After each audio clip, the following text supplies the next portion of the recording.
Ya, selamat malam Romo Tri dan juga para Romo yang lain serta suster, Bapak Ibu sekalian, selamat malam berkah dalam. Malam, berkah dalam. Ya, saya hari ini untuk nge-host ditemani dengan Bulita.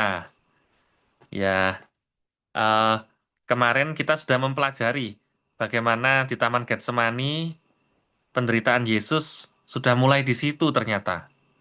Jadi bagaimana Yesus di dalam berdoa di Taman Getsemani itu sudah begitu menderitanya hingga sampai di Injil Lukas diceritakan sampai keringat berpeluh darah itu, dan juga digambarkan oleh Suster Ana ya, karena Suster Ana mendapatkan penglihatan itu bagaimana Yesus sudah begitu menderita dan juga eh, dosa-dosa itu seperti menghina Yesus gitu ya.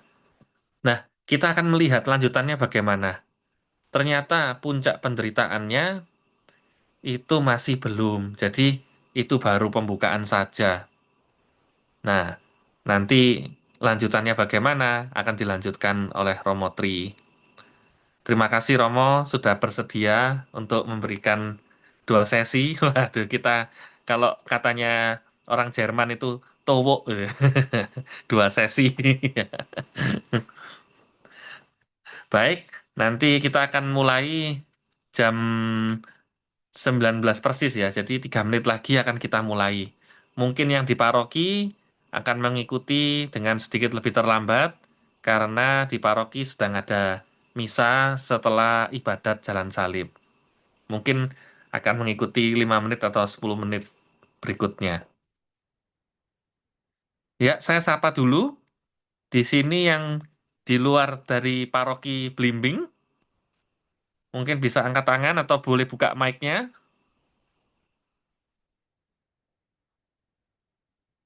Siapa yang di luar paroki Blimbing? Ya, Pak, dari mana Pak? Pak Rolof Sebo, silakan dibuka mic-nya Pak. Di mute, unmute. Merah.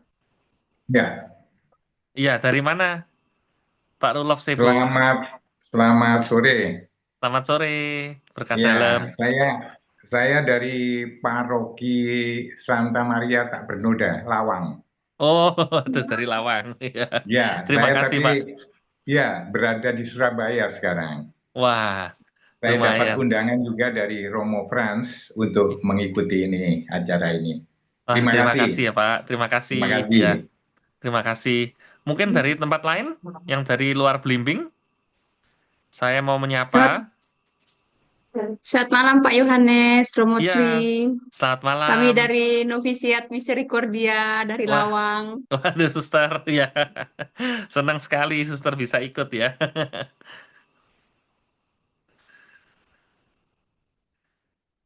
Ya, selain dari Misericordia, mungkin yang dari luar kota, luar Malang, mungkin. Ada Pak, saya dari Banyuwangi. Waduh, itu paling ujung nih. Ya, Wah, selamat mengikuti ya, Bu. Oke, Semoga terima kasih. semoga bermanfaat waktu mengikuti Misa Minggu Palma bisa lebih apa merasakan ya, karena kan bacaannya juga dari Matius. Ya, dapat undangan dari Romo Frans juga, dan Waduh. kebetulan saya satu stasi dengan Romo Triwardoyo dari stasi Widodaren. Iya. Izin Waduh Romo Romo. tidak on cam, nggih, karena sambil ngomong si kecil ini Romo. Oh, nggih, Dan mboten menanyakan. apa-apa, Bu. Izin Iya. Pak Yohanes, izin. Terima Nggih. kasih. Iya, waduh Romo ternyata ketemu temennya. Adik kelasnya jauh. Oh, iya. Romo senior saya maksudnya, mohon maaf. Oh, iya, iya, iya. Nggak sebanding kalau nanti temen ya Romo, maaf Romo. Mungkin ada dari tempat lain, mungkin? Selamat malam, mohon Selamat maaf nggak malam. off cam. Iya. Saya Maria Sri Murahati dari Situbondo. Wah, dari situ Bondo. Wah, terima Iya, kasih Bu dapat sudah undangan ikut. juga dari Romo Frans. Wah, di luar biasa Romo Frans ini Terima menyebarkan kasih. undangan ya. Ya, Bu. Terima kasih, Bu. Ya, baik. Ini Sama-sama, sepertinya yang berkah. berkah dalam, sepertinya yang di paroki juga sudah buyar.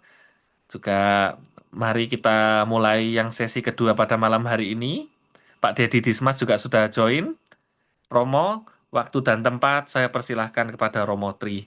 Monggo Romo.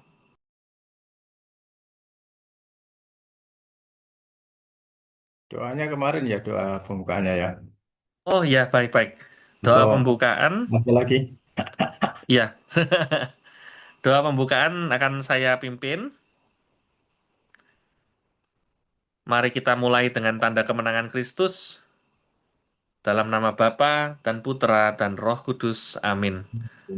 Salam Maria, penuh rahmat Tuhan sertamu, terpujilah engkau di antara wanita, dan terpujilah buah tubuhmu Yesus. Santa Maria, Bunda Allah, doakanlah kami yang berdosa ini, sekarang dan waktu kami mati. Amin. Salam Maria, penuh rahmat Tuhan sertamu, terpujilah engkau di antara wanita, dan terpujilah buah tubuhmu Yesus.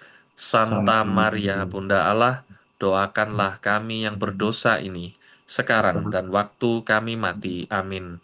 Salam Maria, penuh rahmat Tuhan sertamu, terpujilah engkau di antara wanita, dan terpujilah buah tubuhmu Yesus. Santa Maria, Bunda Allah, doakanlah kami yang berdosa ini, sekarang dan waktu kami mati. Amin. Kemuliaan kepada Bapa dan Putra dan Roh Kudus, seperti Seperti pada pada permulaan, sekarang, sekarang. selalu, dan sepanjang segala abad. Amin.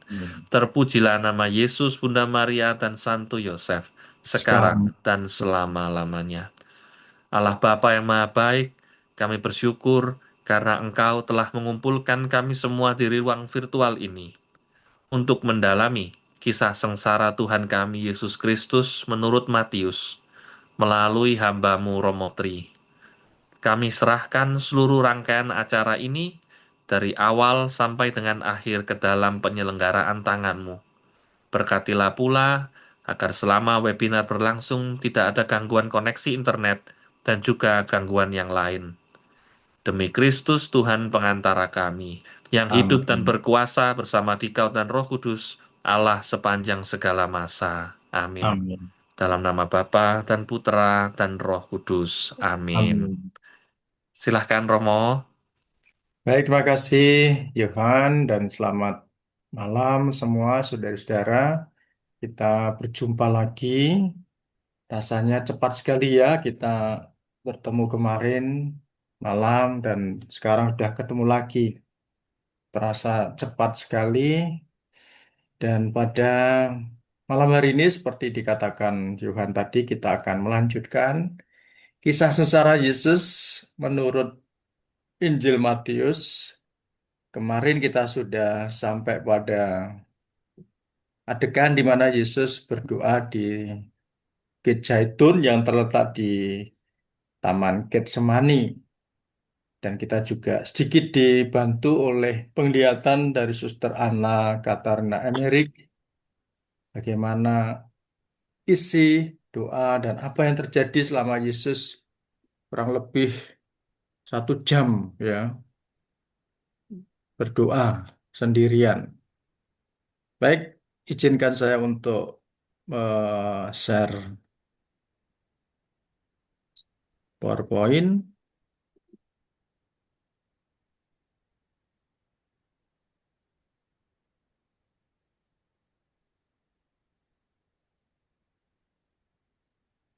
Oke, di sini tertulis semua partisipan bisa melihat. Mudah-mudahan terlihat. Kelihatan ya PowerPoint-nya. Kelihatan Romo. Oke, baik. Malam hari ini memang slide-nya lebih banyak dibanding kemarin. Kalau kemarin itu 22 slide, malam ini sekitar 40. Mudah-mudahan kita bisa dalam waktu singkat menyelesaikan kisah sengsara menurut Injil Matius karena kalau ini dikuliahkan ini adalah materi untuk 1 semester atau 5-6 bulan. Tapi para bimbing sesi pewartaan hebat bisa meringkas itu menjadi 2 sesi dalam waktu 2 jam ya setiap sesinya.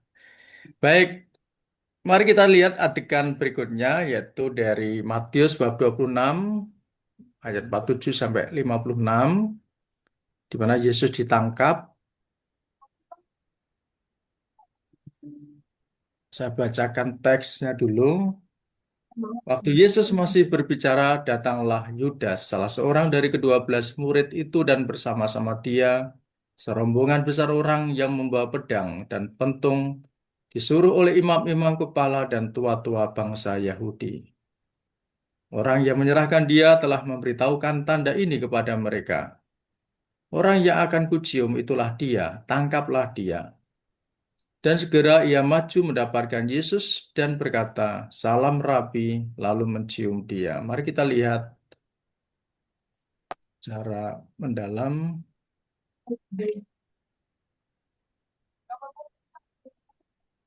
Di sini kita melihat adegan di mana Yudas itu mengkhianati Yesus, ya. Kita bisa mengatakan ini adalah sesuatu yang tragis. Karena apa? Yudas itu termasuk orang yang makan bersama Yesus, kemana-mana bersama Yesus, termasuk salah satu dari 12 muridnya, kita semua tahu, dan betapa mengenaskan ya kalau orang yang selama ini dekat dengan kita ajak kemana-mana, selalu kita hubungi kalau ada apa-apa, ternyata dia mengkhianati. Lalu ada dua cara pengkhianatan Yudas yang dilaporkan oleh Injil Matius. Yang pertama, ia memberi Yesus salam. Dan salam ini merupakan betulnya tanda persahabatan dan kegembiraan. Ini jadi umumnya atau normalnya yang namanya salam dalam bahasa Yunani kaire, itu isi salamnya bergembiralah. Itu sebetulnya normalnya itu menjadi tanda persahabatan dan kegembiraan. Dan menurut tradisi Yahudi, para saudari-saudara, sebetulnya seorang murid tidak boleh memberi salam lebih dulu. Nah, di sini ditampilkan bagaimana Yudas itu memberi salam lebih dahulu dan termasuk murid yang kurang ajar ya, menurut tradisi Yahudi. Kalau untuk tradisi kita mungkin terbalik sekarang ya. Kalau kita ketemu murid kita atau bawahan kita lalu mereka diam saja, kita mungkin, sini orang ini tidak beri salam duluan. Ya. Lalu cara yang kedua, selain memberi salam, Yudas juga mencium Yesus dengan hangat. Umumnya sekali lagi, ciuman itu adalah tanda persahabatan dan kasih. Dan rupanya di dalam konteks ini, kasus ini, salam dan juga ciuman Yudas itu disalahgunakan. Karena kita tahu dari teks tadi bahwa itu adalah tanda yang diberikan oleh Yudas kepada para prajurit bahwa orang yang dia kasih salam dan cium itulah yang harus ditangkap. Ini juga bisa jadi memang wajah Yesus tidak dikenali oleh mereka, atau mereka belum pernah bertemu Yesus, hanya mendengar-mendengar, atau juga jadi ada murid yang mirip dengan Yesus, seperti Thomas mungkin ya disebut Didimus, kembar. Gitu ya. Kemudian Yudas pada adegan ini tidak lagi memanggil Yesus sebagai Tuhan, bukan. Tapi dia memanggil Yesus sebagai Rabi. Salam ya Rabi. Dari pilihan kata yang dipilih oleh penginjil ini kelihatan bahwa di sini Yudas sudah mulai memisahkan dirinya dari Yesus ya.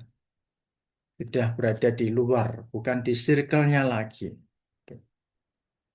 Ini adegan ketika Yesus ditangkap menurut Injil Matius.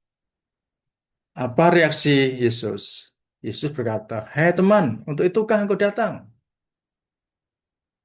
Panggilan teman itu punya beberapa arti. Yang pertama untuk mengingatkan Yudas akan ikatan yang pernah ada antara ia dan Yesus. Hei teman, Nah, kita biasa kan kalau bertemu dengan teman kita juga manggil itu, "Hei teman." Wah, loh siapa nih ya kok manggil teman? Bisa juga untuk menyindir Yudas. Untuk menyindir Yudas, karena dengan tindakannya itu Yesus tahu. Juga bisa untuk menegur Yudas sebagai orang bersalah. Jangan gitukah teman? Kalau orang Timur kan biasa gitu ya. Jangan gitukah teman? Yang sopankah teman? Selalu ada kata itu teman. Itu ya. Lagi ini agak cepat aja karena slide-nya banyak. Kemudian pada ayat berikutnya diceritakan, maka majulah mereka memegang Yesus dan menangkapnya. Tetapi seorang dari mereka yang menyertai Yesus mengulurkan tangannya, menghunus pedangnya dan meletakkannya kepada hamba imam besar sehingga putus telinganya. Maka kata Yesus kepadanya, masukkan pedang itu kembali ke dalam sarungnya, sebab barang siapa menggunakan pedang akan binasa oleh pedang. Atau kau sangka bahwa aku tidak dapat berseru pada Bapakku, supaya segera mengirim lebih dari 12 pasukan malaikat membantu aku? Jika begitu, bagaimanakah akan digenapi yang tertulis dalam kitab suci yang mengatakan bahwa harus terjadi demikian? Kalau saudara-saudara ingat pengantar kemarin, tema-tema yang menonjol dari Injil Matius, salah satunya Injil Matius ini adalah penggenapan dari Perjanjian Lama, maka di sini dikatakan bagaimana akan digenapi yang tertulis dalam kitab suci. Gitu. Kalau saudara-saudara perhatikan dalam kisah tadi tidak disebut karakter atau nama tokoh siapa yang menghunus pedang lalu meletakkan di telinga hamba tadi. Tapi dari Injil Yohanes yang punya ciri yang berbeda, karakter yang berbeda, kita dibantu untuk mengetahui siapa tokoh yang dimaksud, yaitu Petrus dan Malkus namanya. Petrus dan Malkus. Mungkin ada yang punya nama baptis Markus, tidak salah karena menurut juga catatan dari Suster Ana, setelah telinga Malkus tadi putus oleh Yesus ditempelkan lagi dan sembuh. Tapi bagi para prajurit orang Yahudi yang menyaksikan, mereka hanya berpikir, ah ini hanya sihir, hati-hati nggak usah terpengaruh. Tetapi bagi Markus yang mengalami, dia melihat itu sebagai mujizat dan dia bertobat dan menjadi pengikut Yesus. Maka kalau ada yang mau atau punya nama baptis Markus, tidak salah ya, karena dia pengikut Yesus, tokoh dalam Injil. Pada saat itu, Yesus berkata pada orang banyak, sangkamu aku ini penyamun, maka kamu datang lengkap dengan pedang dan pentung untuk menangkap aku. Padahal tiap-tiap hari aku duduk mengajar di bait Allah dan kamu tidak menangkap aku. Maka tetapi semua ini terjadi supaya genap yang ada tertulis dalam kitab nabi-nabi. Di sini kita menyaksikan apa yang dikatakan Yesus di awal yang tidak kita bahas kemarin, yang mengatakan bahwa kalian akan guncang imanmu, dan itu nyata dari ini, dari laporan penginjil. Semua murid meninggalkan dia dan melarikan diri. Ya, itu nyata. Kemudian adegan berikutnya, Yesus di depan mahkamah agama. Dikatakan di ayat 57, sesudah mereka menangkap Yesus, mereka membawanya menghadap Kayafas, imam besar. Di situ telah berkumpul ahli-ahli Taurat dan tua-tua. Coba perhatikan gambar ini, bagaimana kondisi Yesus ya,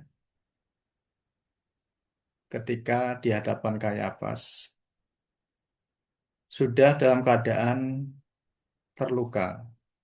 Ya. Mungkin kita membayangkan ketika Yesus ditangkap di Taman Getsemani sampai ke Mahkamah Agama Kayafas, itu mungkin kita membayangkan ya Yesus di bawah gitu aja ditangkap, namanya orang ditangkap ya. Kita membayangkan kalau ada polisi menangkap, Ya, dibawa ke tahanan. Rupanya enggak, ya. Sekali lagi, menurut kesaksian dari Suster Ana, itu sungguh-sungguh kalau kita nanti atau masih ingat film The Passion, kita akan terbantu juga ya. Ketika Yesus ditangkap itu ya, dia itu sudah diperlakukan sangat-sangat kasar ya. Tangannya, kedua tangannya itu diikat dengan kencang. Ya. Karena itu Yesus kan tadi mengatakan, sang kamu ya aku penyamun, kamu datang dengan bawa pentung dan sebagainya. Tapi memang benar dia diikat, kita bisa membayangkan ya. Lalu pergelangan tangan kanan diikatkan ke bawah siku kiri. Siku kiri ya. Dan pergelangan tangan kiri diikatkan ke bawah siku kanan. Ya. Saya tidak menemukan gambar yang tepat ya, tapi di sini kelihatan bahwa Yesus juga digelandang dalam keadaan tangan terikat. Lalu mereka melingkarkan pada pinggangnya semacam ikat pinggang dengan ujung-ujung besi. Jadi bayangkan Yesus itu betapa dianggap berbahaya sekali ya, diperlakukan seperti penjahat kelas berat. Kalau kita melihat adegan-adegan di negara kita, kan apa, untuk mengikat para koruptor atau KPK kalau menangkap tahanan kan, itu kan hanya pakai apa tuh, tali aja kan, tidak pakai borgol. Tapi Yesus ini pakai tali yang kuat. Lalu juga di pinggangnya itu ada semacam ikat pinggang dengan ujung-ujung besi. Lalu di lehernya itu dikenakan ban leher. Ada yang punya bulldog. Saya tidak menyamakan Yesus seperti bulldog, tapi memang dia diperlakukan keji sekali ya. Ban leher yang dipasang, ujung-ujungnya ada besi pada lehernya. Tidak hanya digelandang gitu saja, tapi diseret Yesus itu ya. Dipukul. Dengan kata lain, Yesus itu diperlakukan dengan sangat keji ya. Paling keji mungkin kita tak pernah membayangkan bahwa itu dilakukan oleh manusia. Digambarkan juga mereka menarik tali sekuat-kuatnya, memukulinya dengan simbol-simbol tali. Seperti binatang yang hendak dibantainya. Itu ramalan Yesaya. Ya. Di sini saya tulis dan seterusnya, karena kalau ditulis di sini tidak cukup. Karena juga mengerikan. Diseret, ditarik, digelandang, dipukuli. Sehingga kalau di gambar tadi yang pertama, memang Yesus ketika dibawa di hadapan Kayapas sudah dalam keadaan yang sangat-sangat memar, luka, dan sebagainya. Nah, di sini ada keanehan. Ya. Karena apa? Ketika Yesus dihadapkan pada Kayapas, itu terjadi pada malam, dini hari. Suatu yang aneh. Dan ini artinya apa? Penangkapan Yesus tidak prosedural, ya, tidak sesuai prosedur. Apalagi pengadilannya itu di malam hari. Ini gambarannya. Di malam hari Yesus diadili. Tampak ada luka juga. Dan akhirnya seperti ditulis di ayat 59-61 ini, kita bisa mengatakan bahwa pengadilan menjadi ruang untuk berkomplot menjatuhkan Yesus. Seperti dilaporkan oleh penginjil, imam-imam kepala malah seluruh mahkamah agama mencari kesaksian palsu terhadap Yesus supaya dapat dihukum mati, tetapi mereka tidak memperolehnya walaupun tampil banyak saksi dusta. Tetapi akhirnya tampillah dua orang yang mengatakan, orang ini berkata, aku dapat merubuhkan bait Allah dan membangunnya kembali dalam 3 hari. Jadi ada komplotan dan mereka memang kalau kita tadi baca di ayat awal, ketika Yesus dibawa ke tempat Kayapas, di rumah Kayapas itu sudah berkumpul ahli-ahli Taurat yang lain. Itu artinya mereka sudah siap untuk menyambut kedatangan Yesus. Dan mereka juga sudah membuat plot mengarang cerita, mencari saksi-saksi palsu untuk memperkuat tuduhan mereka. Apakah tuduhan tersebut benar ya? Mari kita lihat dari Yohanes bab 2 ayat 19. Dalam Yohanes bab 2 ayat 19 dikatakan Yesus berkata, "Rombak bait Allah ini. Dalam 3 hari aku akan mendirikannya kembali." Kalau kita tahu bahasa Indonesia yang baik, di sini subjeknya siapa? Ya, rombak bait Allah ini. Ini juga kata perintah. Ini ditujukan pada orang-orang Yahudi yang waktu itu ada di bait Allah yang sedang berjualan dan sebagainya. Rombak. Artinya bukan Yesus yang akan merubuhkan bait Allah. Kalau kita lihat ulang tadi, kesaksian dusta tadi mengatakan, orang ini berkata, aku dapat merubuhkan bait Allah dan membangunnya kembali dalam 3 hari. Kalau kita kembali lagi, yang benar ini, rombak bait Allah ini dan dalam 3 hari aku akan mendirikannya kembali. Nah, di sini perkataan Yesus dipelintir. Ya. Mungkin kita pernah atau ingat kasus yang menimpa Ahok ya, yang terjerat karena apa itu penistaan ayat apa berapa itu ya, yang ternyata sudah dipelintir. Nah, seperti ini yang dialami oleh Yesus ribuan tahun lalu. Dan kerap kali memang sejarah itu berulang ya, berulang. Jadi dengan belajar sejarah Yesus ini kita juga mestinya tidak kaget. Karena juga dikatakan di atas bumi ini tidak ada sesuatu yang baru ya. Semuanya pernah terjadi. Tuduhan kedua, Yesus dituduh menghujat Allah. Nah, di ayat 63 sampai 65 dikatakan ini. Lalu kata imam besar itu kepadanya, demi Allah yang hidup, katakanlah pada kami apakah engkau Mesias, anak Allah, atau tidak? Jawab Yesus, engkau telah mengatakannya, akan tetapi aku berkata kepadamu, mulai sekarang kamu akan melihat anak manusia duduk di sebelah kanan yang maha kuasa dan datang di atas awan-awan di langit. Maka imam besar itu mengoyakkan pakaiannya dan berkata, ia menghujat Allah. Untuk apa kita perlu saksi lagi? Sekarang telah kamu dengar hujatnya. Mari kita lihat komentar dari ahli, yaitu beberapa ahli. Kapan seseorang itu dikatakan menghujat Allah? Ya, kapan? Memang dalam kitab Ulangan itu jelas bahwa orang yang mengaku diri anak Allah dan sebagainya itu atau orang yang menghujat Allah harus dihukum mati. Ya, mereka pakai itu. Menurut Raymond Brown, seseorang dianggap menghujat Allah bila ia menyebut nama suci Yahweh atau bersikap sombong.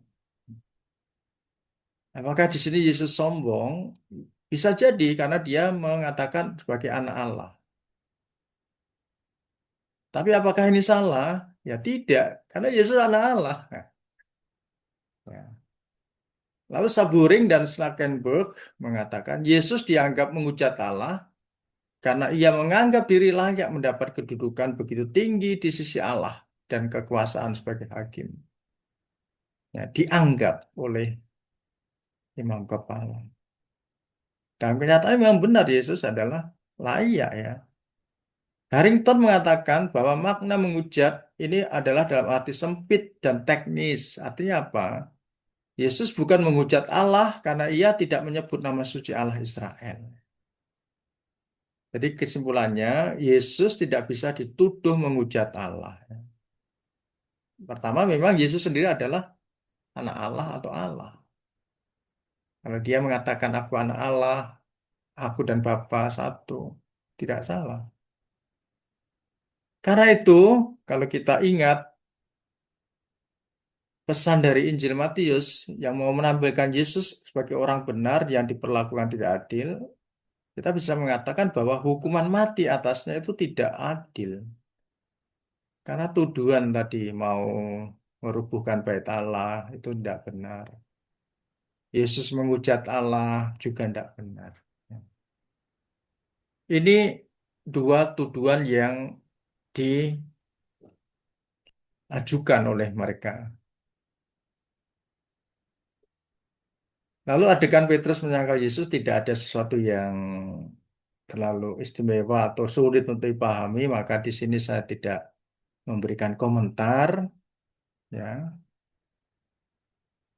dan kita bisa melewatkan bagaimana Petrus sendiri yang pada waktu perjamuan malam terakhir itu dengan itu ya sifat karakter dari Petrus ya, orangnya spontan, lalu tidak pernah mikir dan menganggap, wes, tidak mungkin, saya akan menyerahkan nyawa untuk engkau, guru. Yang lainnya, kan. Tapi ternyata apa? Apa yang dikatakan Yesus benar. Sebelum ayam berkokok, engkau telah menyangkal aku 3 kali. Ya, menyangkal 3 kali. Ya, ini kita sudah tahu dan tidak ada sesuatu yang sulit untuk dipahami, maka kita lewatkan. Kemudian Yesus dibawa ke Pontius Pilatus. Kita sudah masuk ke Matius bab 27 ayat 1 sampai 2. Perhatikan keterangan-keterangan di sini ya, seperti ketika hari mulai siang, ya, ketika hari mulai siang, itu artinya benar memang ketika di Kayafas tadi, waktunya malam hari. Semua imam kepala dan tua-tua bangsa Yahudi berkumpul dan mengambil keputusan untuk membunuh Yesus. Mereka membelenggu dia. Nanti kita lihat maksudnya apa membelenggu dia. Lalu membawanya dan menyerahkannya kepada Pilatus, wali negeri itu. Keterangan wali negeri juga penting ya dalam konteks Injil Matius.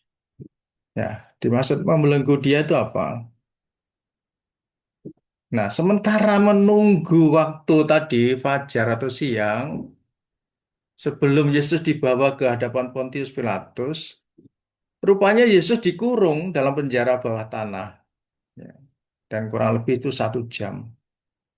Untuk saudara-saudara yang pernah ke Tanah Suci, di sini memang ada situs di mana Yesus pernah dipenjara. Dan ini dikunjungi oleh para peziarah.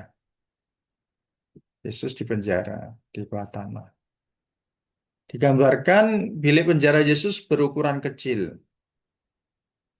Kemudian Yesus juga masih dalam keadaan terbalut dalam mantel usang yang kotor dan tubuhnya penuh ludah serta kotoran-kotoran lain yang mereka lemparkan kepadanya.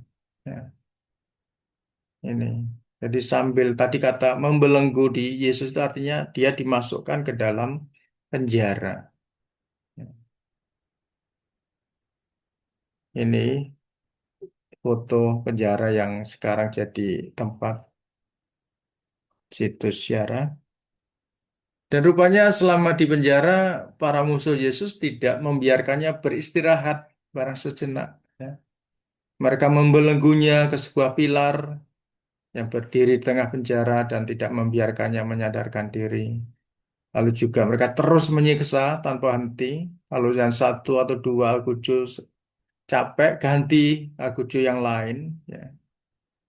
Jadi nanti kita bisa membayangkan bagaimana Yesus dalam keadaan sudah seperti ini harus memanggul salibnya. Nanti kita lihat. Ini pilar yang ada dalam penjara. Ya. Lihat Al-Qudusnya ada yang tidur karena capek menyiksa Yesus. Tapi Yesus sendiri di dalam sel itu berdoa. Ya. Ia berdoa dengan sungguh-sungguh agar Bapa Surgawi sudi menerima segala sengsara yang telah dideritanya, juga yang akan dideritanya. Sebagai silih, bukan hanya bagi para al-Qudusnya, melainkan juga bagi mereka semua yang di masa mendatang mungkin harus menderita dan dicobai. Saudara-saudara, ini tidak diceritakan dalam Injil, juga Matius, tapi terdapat dalam buku yang menceritakan penglihatan sederhana. Ya. Jadi kita sangat dibantu untuk mengetahui kondisi Yesus, apa yang tidak diceritakan dalam Injil mungkin karena keterbatasan tempat, semuanya tidak diceritakan ya. Hanya diceritakan secara umum saja, membelenggu. Ya. Yesus dibelenggu. Rupanya kata membelenggu atau dibelenggu itu ya dimasukkan penjara, disiksa, dan ketika mereka berhenti menyiksa, ada saat ada kesempatan, Yesus menggunakan waktunya untuk berdoa. Dalam keadaan menderita, dia berdoa.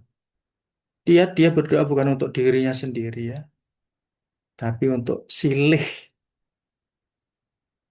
untuk algojo-algojonya, untuk musuh-musuhnya.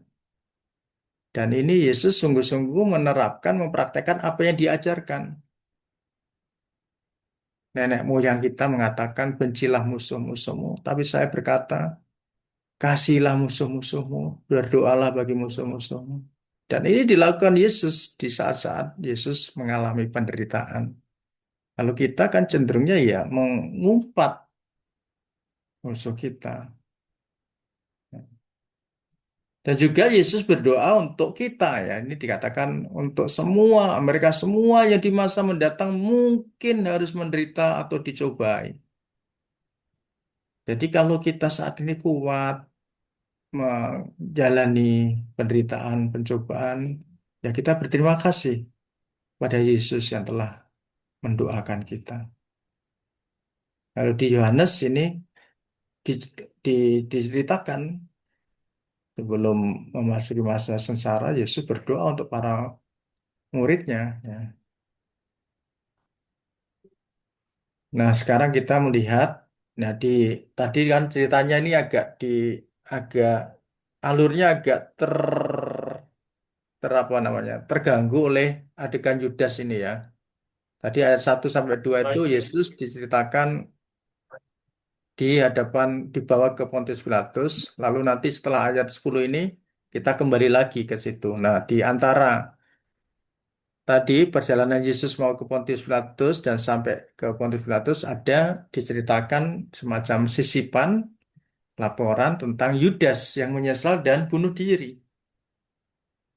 Pada waktu Yudas yang menyerahkan dia melihat bahwa Yesus telah dijatuhi hukuman mati, menyesallah ia.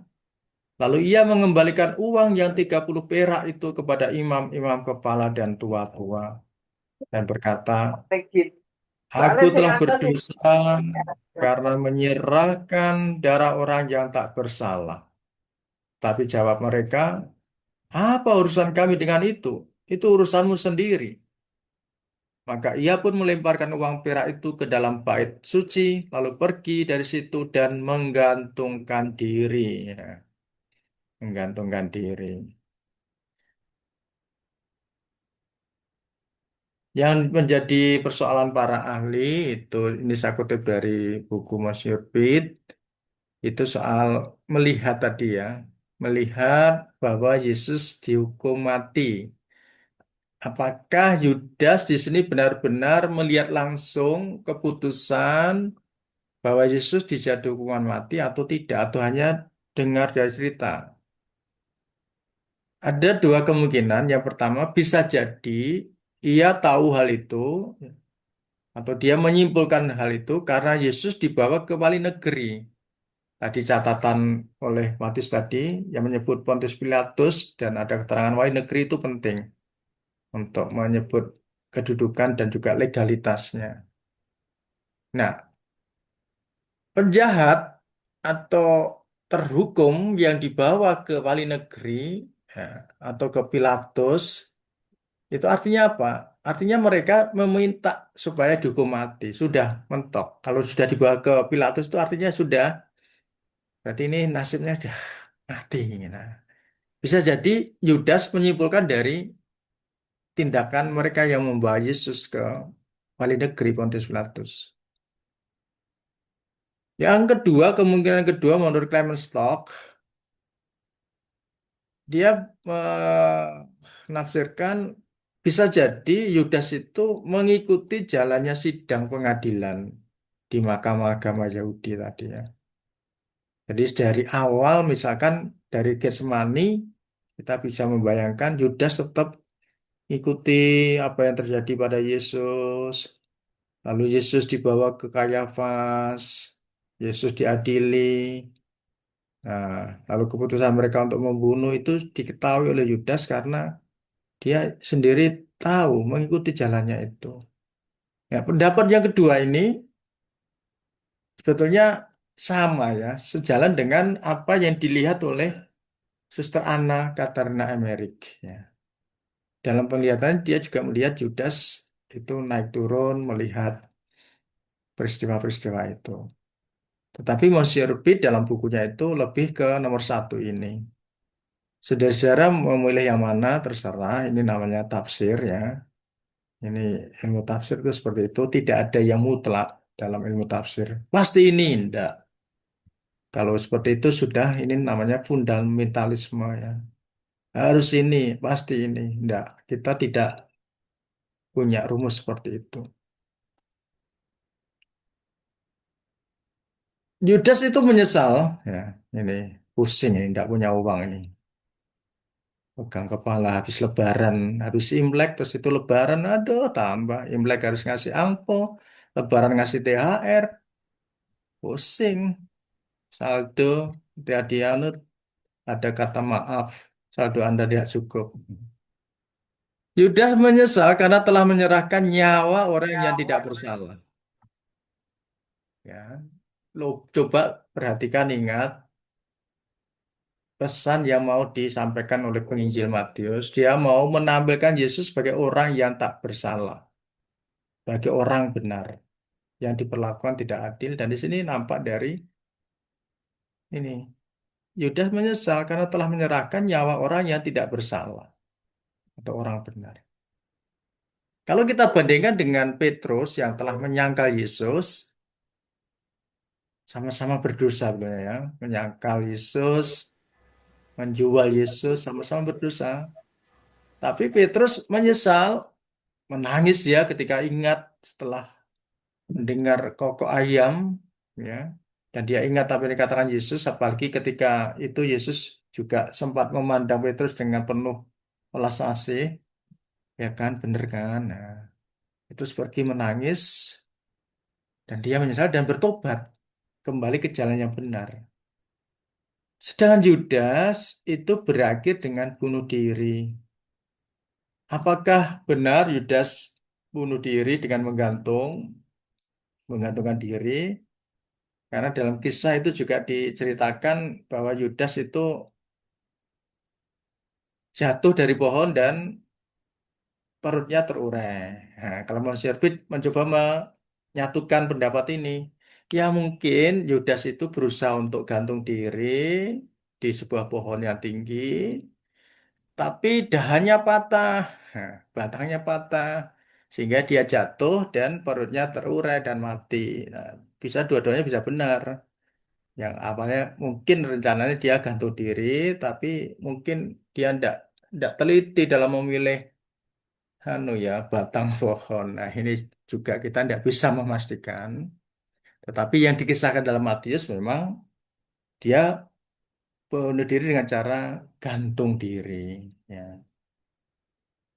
Dan di sini kita bisa melihat bagaimana penyesalan Yudas itu. Rupanya dia hanya menyesal ini hanya sebatas mengembalikan uang perak 30 keping.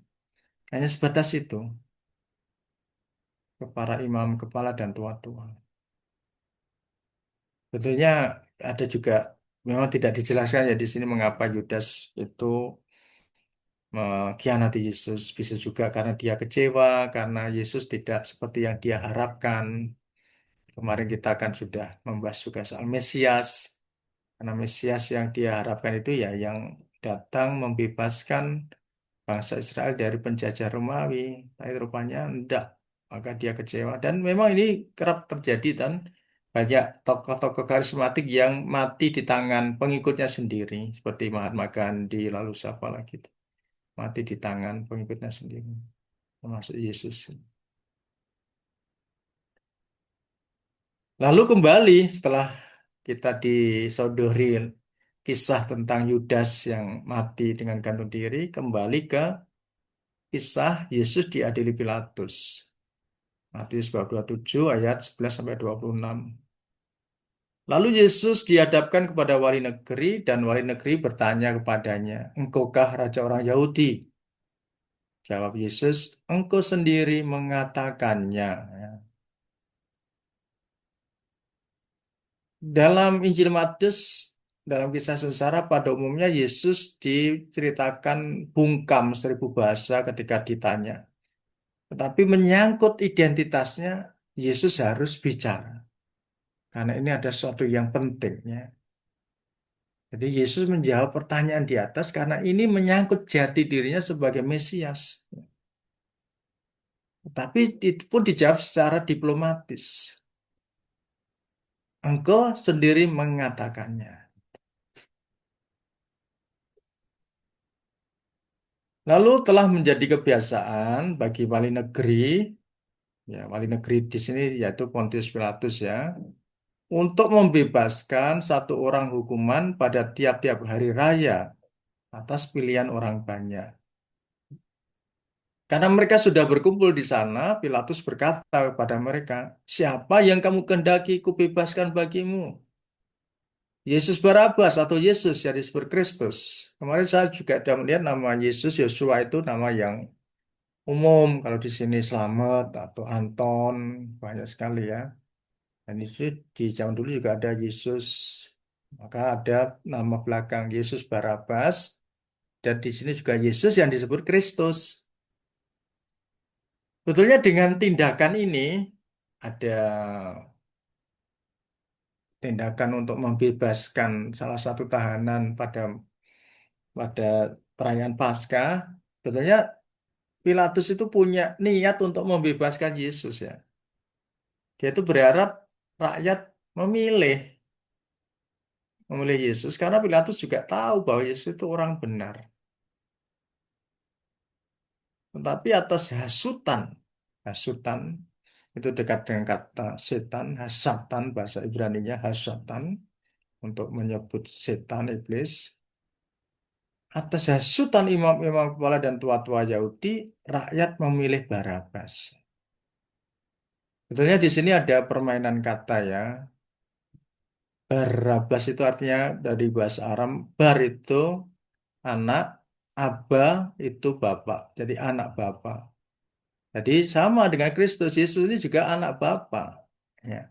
Dengan Yesus Barabas, Barabas artinya juga anak bapak. Jadi mereka tuh bingung, mana ini, ya? Karena mereka juga mungkin juga tidak pernah bertemu Yesus secara langsung, hanya mendengar karena Yesus terkenal sudah membuat mujizat sana sini.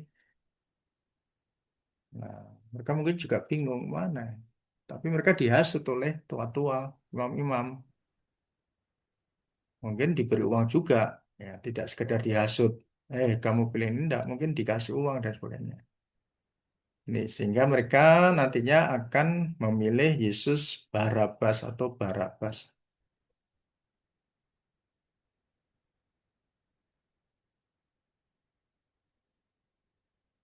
Kemudian juga ada semacam interupsi dari istri Pilatus di tengah sidang sedang berlangsung, ya. Ketika Pilatus sedang duduk di kursi pengadilan, istrinya mengirim pesan kepadanya, "Jangan engkau mencampuri perkara orang benar itu, sebab karena dia aku sangat menderita dalam mimpi tadi malam." Jadi ada interupsi, ya. Ini juga sesuatu yang tidak lazim juga. Lalu juga hal lain yang tidak lazim, tentu istrinya ini bukan orang Yahudi, tapi Allah rupanya lewat mimpi itu berusaha untuk menyampaikan pesan lewat istri Pilatus. Dan mimpi itu dalam kitab suci menjadi sarana yang umum, ya, yang dipakai Tuhan untuk menyampaikan pesannya pada manusia. Contoh yang terkenal itu Yusuf, ya. Yusuf suami Maria. Dia mendapatkan pesan dari Tuhan atau malaikat lewat mimpi. Jadi mimpi itu adalah sesuatu yang umum yang dipakai dalam kitab suci untuk menyampaikan pesan dari Tuhan. Kemudian ketika Pilatus melihat bahwa segala usaha akan sia-sia, Malah sudah mulai timbul kekacauan, ia mengambil air dan membasuh tangannya di hadapan orang banyak dan berkata, Aku tidak bersalah terhadap darah orang ini. Itu urusan kamu sendiri. Tindakan Pilatus ini mau mengatakan bahwa ia tidak bersalah. Itu ya, jelas sebetulnya. Dan dia lepas tangan, ya sudah itu urusanmu. Dan ini adalah suatu kebiasaan yang juga terjadi di kalangan orang Yahudi ya. Dan sekarang kerap kali kita kalau mau mengatakan ada pemimpin yang pengecut, tidak bertanggung jawab, kita kerap kali ini Pilatus zaman sekarang. Pilatus zaman sekarang. Cuci tangan, tidak mau bertanggung jawab. Di Mazmur, untuk tahu bahwa ini adalah suatu yang umum di kalangan orang Yahudi, di Mazmur 26 ayat 6 itu dikatakan, Aku membasuh tanganku tanda tak bersalah, lalu berjalan mengelilingi mezbahmu ya Tuhan.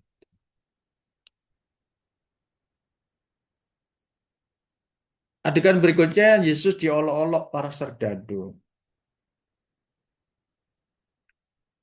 Kemudian mereka berlutut di hadapannya dan mengolok-ngolokkan dia katanya, Salam, Raja orang Yahudi. Mereka meludahinya dan mengambil buluh itu dan memukulkannya ke kepalanya.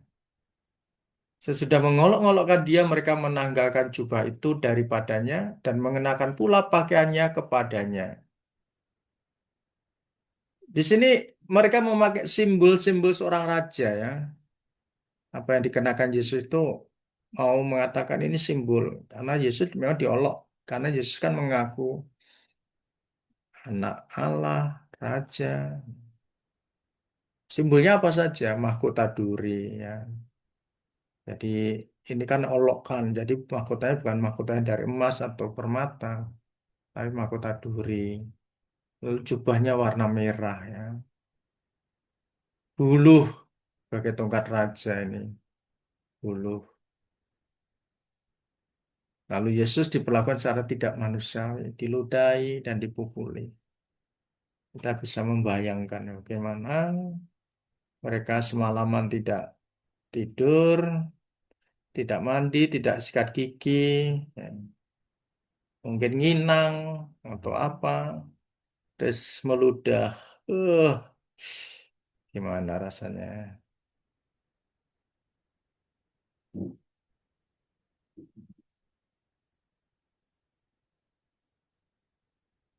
Sekarang kita sudah sampai pada Yesus disalibkan. Ini tidak diceritakan di Matius ya, Injil. Di sini ada gambar di mana para prajurit pembantu menggiring Yesus ke bagian tengah pengadilan.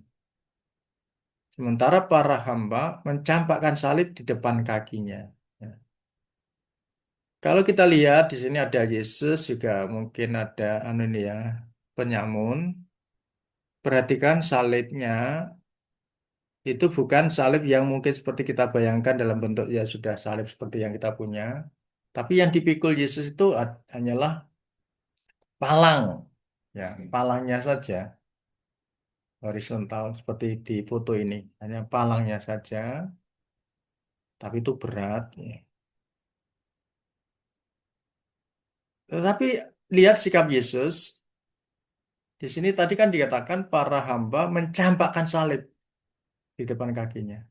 Tapi apa yang Yesus lakukan? Yesus berlutut di samping salib. Memeluknya dengan tangan-tangannya yang kudus. Menciumnya 3 kali dan memanjatkan doa syukur kepada Bapanya atas karya penebusan yang baru saja ia mulainya. Berbeda sekali. Memang tepat apa yang dikatakan dalam kitab suci, bagi orang Yahudi salib itu merupakan apa? Kalau orang Yunani kebodohan, orang Yahudi itu aib. Tapi bagi kita, bagi Yesus, salib adalah kemenangan. Lalu para prajurit memaksa Yesus berdiri dan meletakkan salib yang berat di atas pundak kanannya. Dipaksa berdiri.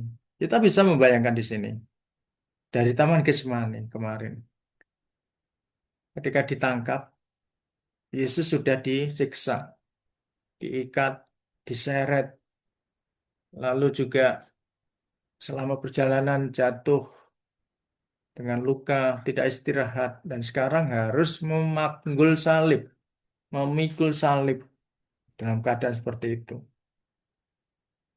Kalau mau lihat film The Passion yang juga diambil dari buku Anna Katarina ini, sangat luar biasa. Juga dari dalam buku Suster Anna ini juga luar biasa digambarkan bagaimana kondisi Yesus itu. Sungguh-sungguh tidak dikatakan tidak manusiawi dan tidak mungkin dia kuat memanggul salib itu. Lalu di ayat 32, ketika mereka berjalan keluar kota, mereka berjumpa dengan seorang dari Kirene yang bernama Simon. Orang itu mereka paksa untuk memikul salib Yesus. Jadi lihat, meskipun salibnya itu hanya palang horizontal, rupanya Yesus itu mengalami kelelahan yang hebat. Ya.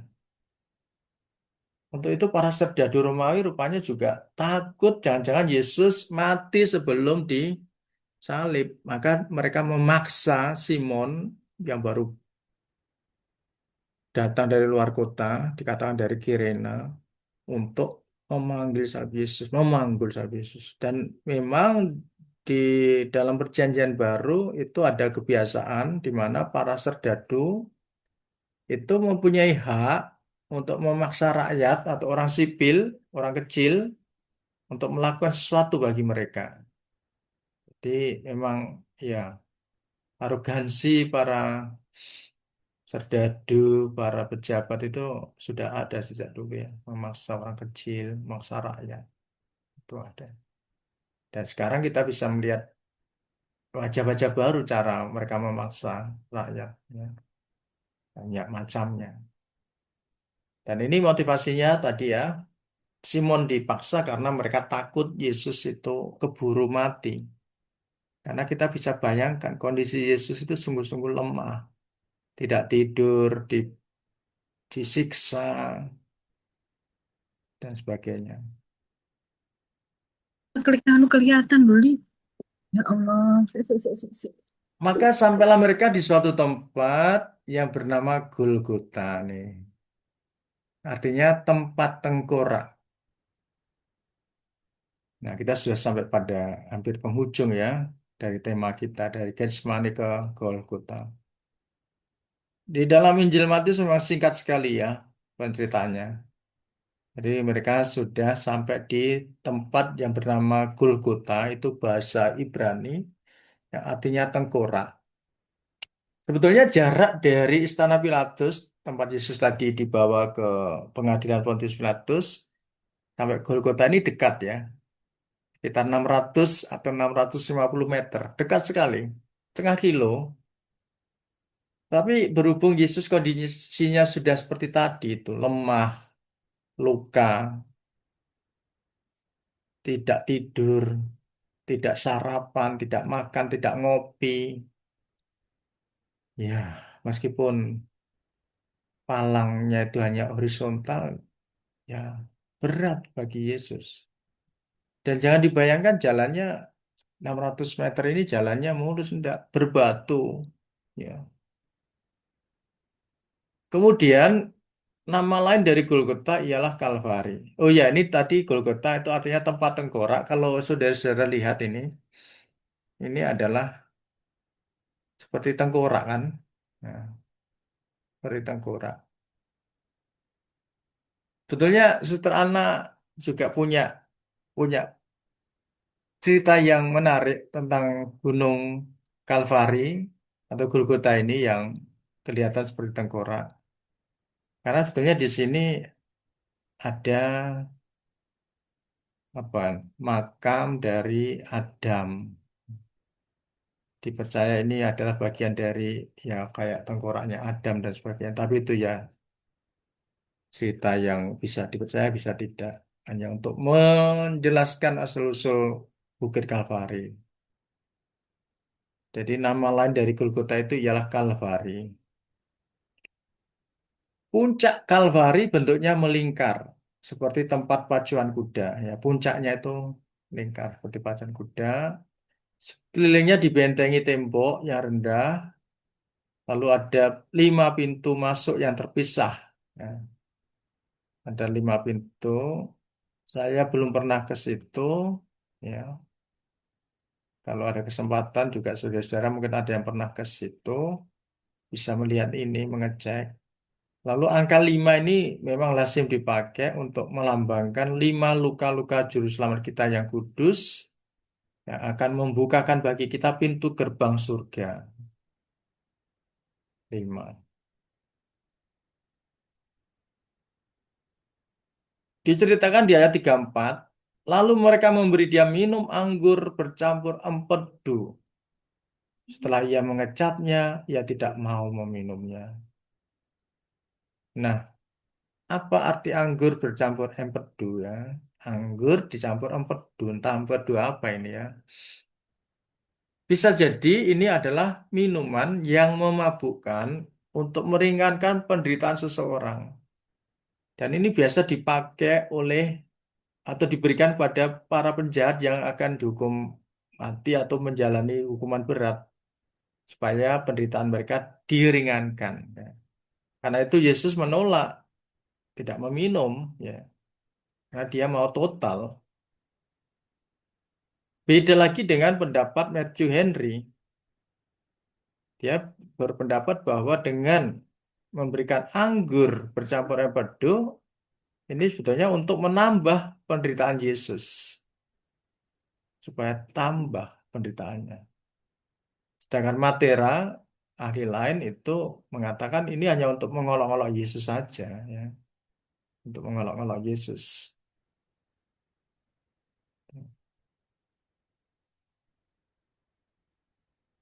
Sesudah menyalibkan dia, mereka membagi-bagi pakaiannya dengan membuang undi. Lalu mereka duduk di situ menjaga dia. Dan di atas kepalanya terpasang tulisan yang menyebut alasan mengapa ia dihukum. Inilah Yesus, Raja orang Yahudi. Ini tulisannya. Sekali lagi, penginjil Matius tidak mengisahkan proses penyaliban Yesus. Ya. Bisa jadi karena ini terlalu mengerikan untuk diceritakan. Jadi sangat singkat. Lalu tulisan yang tercantum di salib Yesus ini, kalau kita sekarang ini INRI itu ya, itu ditulis dalam 3 bahasa. Ibrani, Yunani, dan Latin. Ibrani itu bahasa bahasa mereka, orang Yahudi. Yunani itu karena waktu itu juga mereka dijajah oleh Alexander Agung. Dan Latin ini bahasa dari penjajah Romawi. Nah, sehingga orang-orang yang lewat Golgota itu tempat tempatnya dekat dengan apa? Tempatnya ramai, dilewati banyak orang, sehingga orang yang lewat bisa membaca. Karena jarak dari tadi rumah Pontius Pilatus hanya 600 meter, dekat sekali.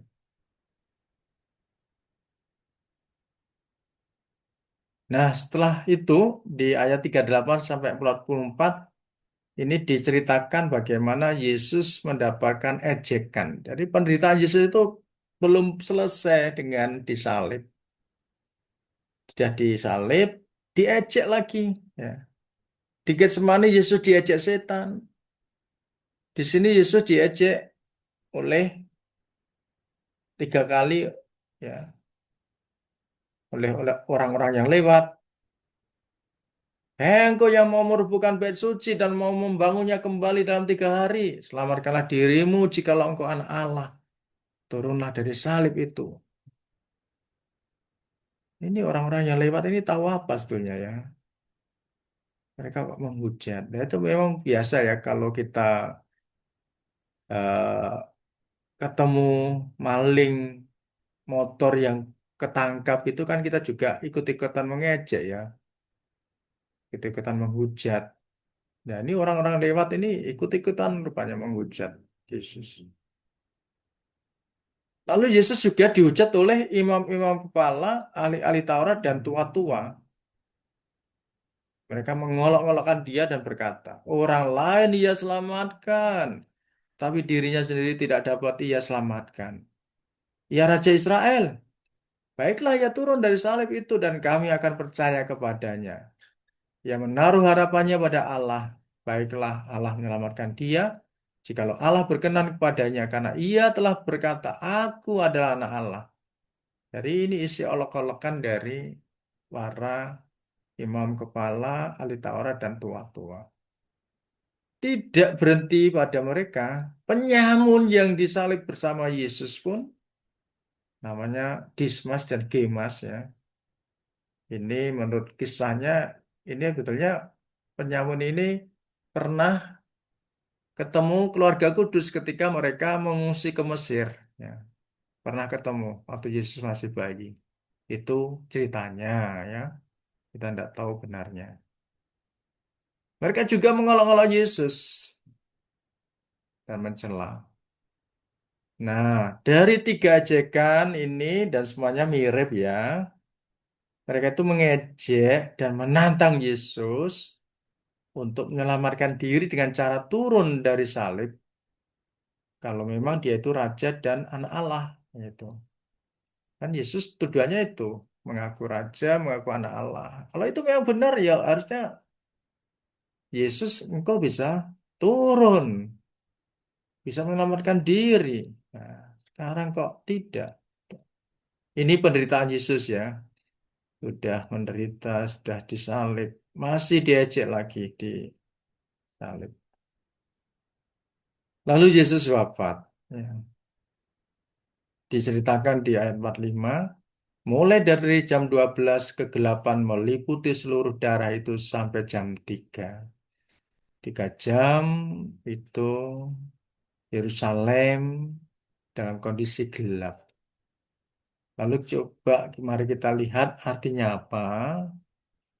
Pertama, bisa jadi ini sebagai tanda hukuman Allah atas bangsa Yahudi yang telah menyerahkan Yesus ke Pilatus untuk dihukum mati. Ya. Bisa jadi ya. Sebagai tanda hukuman Allah. Bisa jadi ada kaitannya dengan kedatangan hari Tuhan yang ditandai dengan adanya kegelapan. Kalau kita membaca kitab-kitab Apokalipse atau Daniel, Wahyu, memang kembali hari kedatangan Tuhan itu dimulai diawali dengan tanda-tanda alam seperti gelap dan sebagainya itu. Ini tafsirannya dari ini soal kegelapan ini. Apa maksudnya? Kegelapan. Lalu jam 3, ya, berserulah Yesus dengan suara nyaring. Eli, Eli, lama sabachthani. Ini bahasa bisa Aram, bisa Ibrani ya. Lama itu mengapa? Lama sabachthani. Engkau meninggalkan aku. Eli, Eli itu Allahku, Allahku. Ini oleh penginjil sudah diterjemahkan. Allahku, Allahku, mengapa engkau meninggalkan aku?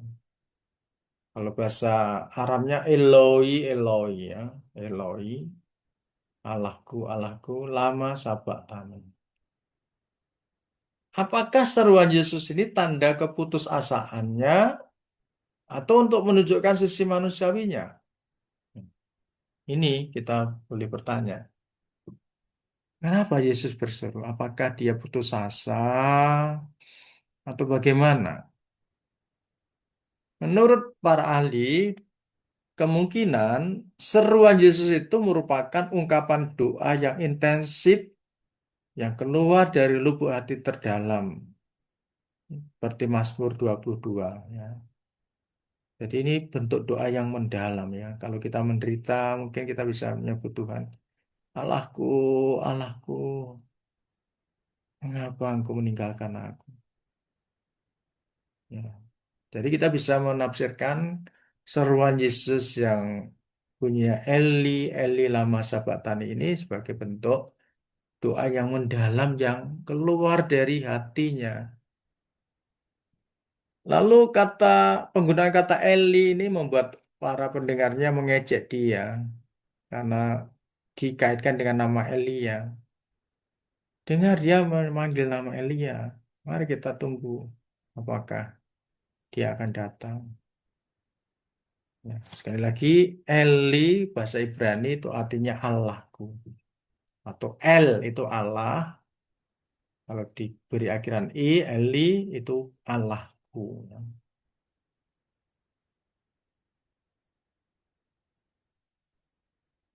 Setelah kematian Yesus, terjadi hal-hal luar biasa. Apa saja? Tabir bait suci terbelah dua dari atas sampai ke bawah. Ada gempa bumi, lalu bukit-bukit batu terbelah. Nanti akan kita lihat orang-orang yang mati. Gitu. Apa arti dari tabir bait suci yang terbelah dua? Ini bisa berarti lambang berakhirnya ibadat perjanjian lama yang tidak mampu menyatukan Allah dengan umatnya. Jadi dalam ibadat perjanjian lama itu Allah dan umatnya itu sepertinya jauh sekali ya. Nah, kita bersyukur dengan Yesus karena boleh menyebut Allah itu Bapa dan tidak perlu Tuhan dan sebagainya. Juga bisa artinya komunikasi antara Allah dan umatnya kini terbuka lebar. Tidak ada lagi pemisah. Karena kalau kita mempelajari bait suci, bait Allah itu ada ruang-ruang yang disebut ruang paling suci untuk menyimpan tabut perjanjian yang boleh dimasuki oleh imam agung yang sedang bertugas saja.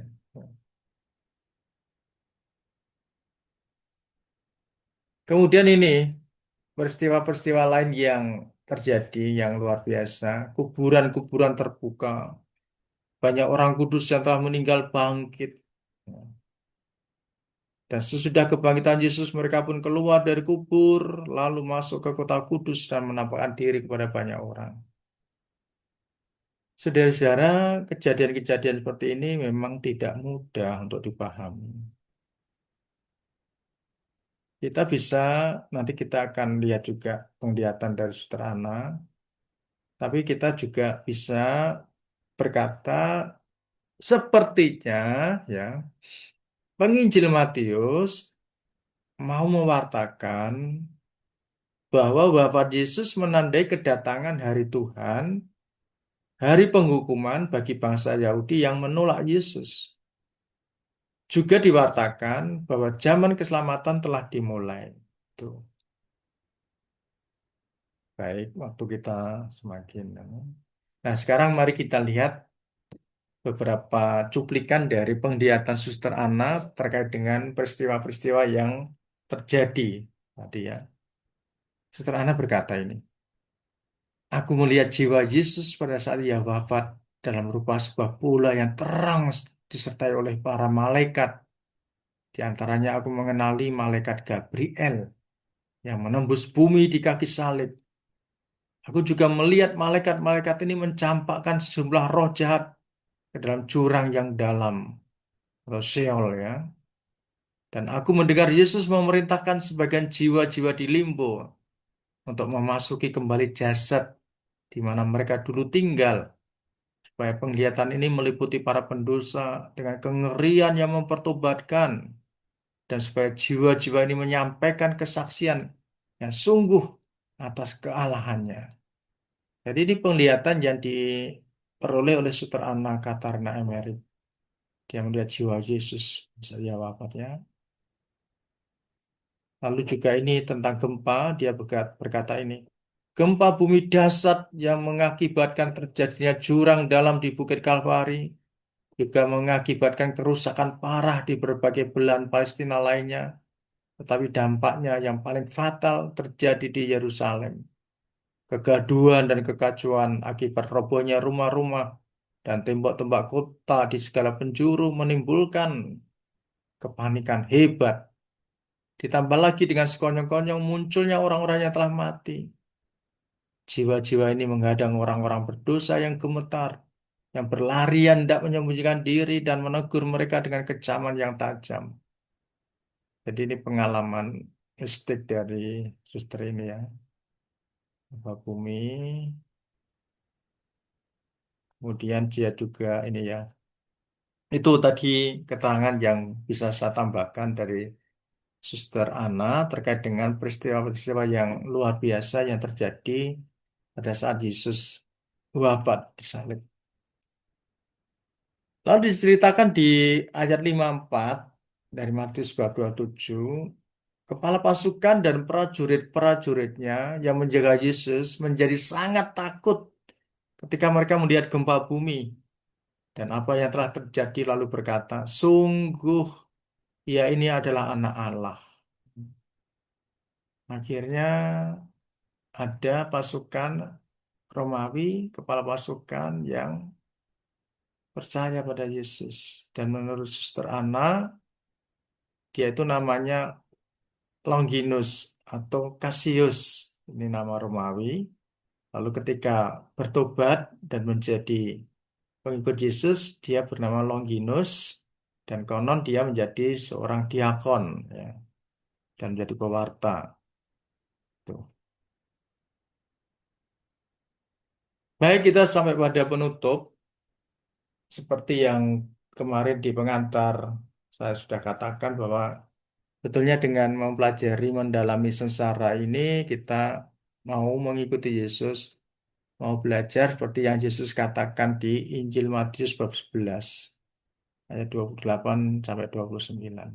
Marilah kepadaku semua yang letih lesu dan berbeban berat, aku akan memberi kelegaan kepadamu. Pikulah kuk yang kupasang dan belajarlah padaku, karena aku lemah lembut dan rendah hati, dan jiwamu akan mendapat ketenangan. Baik, saudara-saudara, saya kira ini yang bisa saya bagikan pada sesi kedua. Saya kembalikan kepada saudara Yohan. Terima kasih. Terima kasih Romo. Waduh, saya jadi sangat ini ya apa terharu ya bagaimana Tuhan Yesus tuh sungguh-sungguh semua sudah dikasihkan, semua sudah penderitaan-penderitaan yang dialami itu sebenarnya untuk kita semua tapi ditahan sama Yesus sendiri gitu. Waduh, saya sungguh sangat terharu itu Romo. Iya, mungkin Pak Dedi bisa membantu saya sekalian juga untuk menjadi moderator untuk membuka sesi tanya jawab. Silakan Pak Dedi. Oke, terima kasih Pak Yohan. Baik, silakan kalau ada yang mau langsung bertanya, ini di kolom chat sudah ada pertanyaan dari Pak Po satu. Mungkin seperti kemarin aja ya, ketika ada pertanyaan langsung dijawab. Begitu ya Romo Tri ya. Ya, Ya, siap. ini ada satu pertanyaan di kolom chat. Romo, ketika bentar, Paulus, Petrus, Yudas pernah berkhianat. Apa yang membuat hasil akhir penyesalannya itu berbeda? Hmm. Ya, untuk Paulus memang beda ya. Paulus memang awalnya tidak kenal Yesus memang. Dia orang Yahudi yang militan, yang berusaha untuk mengejar-ngejar para pengikut Yesus, orang-orang Yahudi yang percaya pada Yesus, tapi berkat penglihatan atau penampakan Yesus ketika dia di jalan Damsik atau Damaskus, dia mengalami panggilan atau orang bilang pertobatan, pertobatan atau betulnya juga bisa dikatakan panggilan. Paulus dipanggil secara apa ya, mengejutkan. Artinya ya orang yang mengejar-ngejar Yesus, pengikutnya rupanya malah dipilih oleh Yesus untuk menjadi rasul, dan itu menjadi rasul besar Paulus. Jadi nuansanya agak lain kalau Paulus dibanding dengan Petrus, Yudas. Nah, tadi Petrus itu eh, dosanya atau kesalahannya dalam bentuk menyangkal ya, tidak mengakui Yesus bahwa dia itu temannya atau juga muridnya. Dan itu ya membuat dia menyesal setelah sadar bahwa apa yang dikatakan Yesus benar. Sebelum ayam berkokok, engkau telah menyangkal aku sebanyak 3 kali. Dan dia menangis Dan ya nggak tahu juga ya prosesnya karena juga tidak diceritakan bagaimana proses penyesalannya dia juga termasuk Yudas ini bagaimana kok dia akhirnya memutuskan untuk bunuh diri dengan cara gantung diri itu memang tidak diceritakan di dalam Injil. Jadi kita hanya bisa mengira-ngira, menebak-nebak. Mungkin Yudas malu ya, malu juga sangat sangat merasa bersalah yang begitu besar. Ya, makanya dia memilih untuk mengakhiri hidupnya itu. Sedangkan Petrus, ya entah caranya bagaimana, akhirnya dia menyesal. Dan nanti memang di Injil Yohanes ada, di Yohanes 21 itu dikisahkan semacam rehabilitasi nama Petrus. Itu.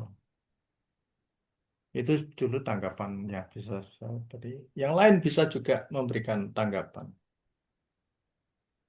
Oke, terima kasih Romo Tri. Semoga bisa menjawab pertanyaan dari Pak Po tadi ya.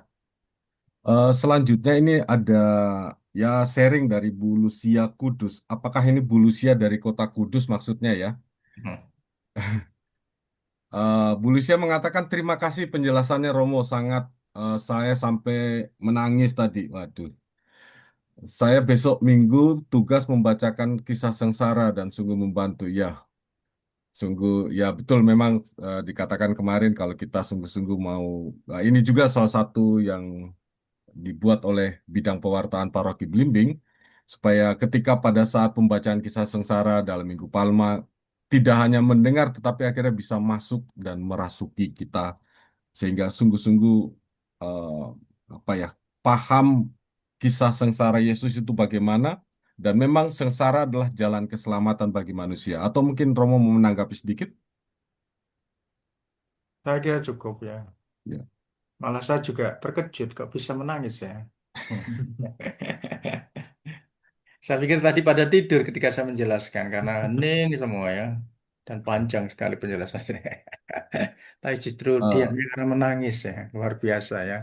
ya, memang kelihatannya tertidur Romo, kelihatannya. Tetapi sebetulnya para eh, partisipan ini lagi ini apa namanya? Tersayat-sayat hatinya. Ya, tersayat hatinya mengikuti mengikuti drama kisah sengsara ini, Romo. Sekarang ada pertanyaan lanjut dari Pak Eko Hartono. Pak Eko, mau menyampaikan langsung atau saya membacakan, Pak Eko? Oke, saya bacakan aja ya. Apa refleksi teologis dari penginjil Matius yang tidak menceritakan kehadiran Ibu Yesus pada saat peristiwa penyaliban seperti pada penginjil Yohanes?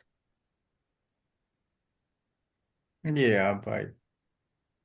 Menarik ya ini ya, apa pesannya? Memang pertama-tama kalau kita perhatikan